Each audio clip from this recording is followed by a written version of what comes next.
Mana ustakalarimiz temirlarni tushiryapti. Tom haqida ma'lumot beramiz sizlarga. Tom qismini temirdan tayyorlab beryapmiz. Kantining mahsulotidan. Bu tomimiz mansarda bo'lyapti. Ichlarida bemalol odam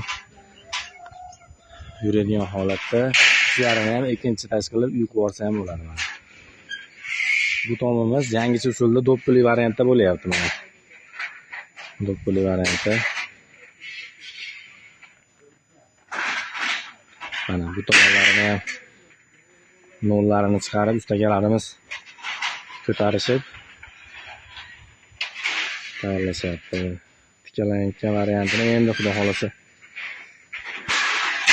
boshlamoqdamiz. Yana bir ma'lumotni berib o'tmoqchiman. Yog'ochni o'rniga, to'sinni o'rniga mana shvillerlarimizdan qilib berganmiz. Shvillerlarni ham qanaqa? Eng baqotidan qilganmiz mana. Ichida lapchasi bordan qilganmiz. Mana aziz obunachilarimiz, aziz yurtdoshlarimiz e'tibor beraverasizlar.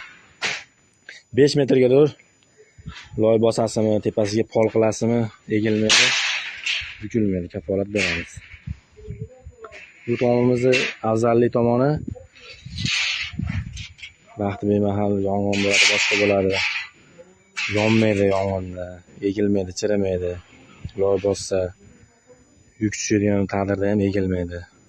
Sovuqqa bardosh beradi xudo xolasa.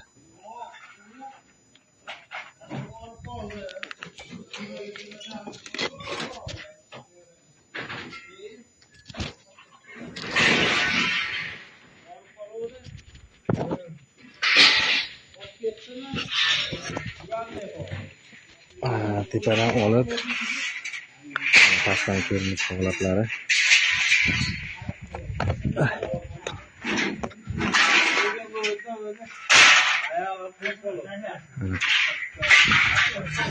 Kimgaki shunaqa xizmatlar kerak bo'lsa, mana shu ustagamizga aloqa qilib ko'rasizlar. Ortepada nomerning ustagamiz.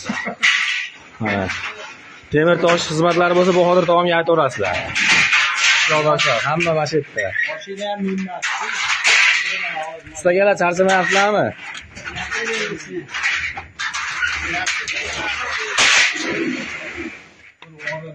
Mana zakotobga bo'layotgan jarayonlarimiz. Pastga tayyorlab olib, tepaga o'rnatyapmiz. Xudo xolasa uch tomonlarini ham boshladi.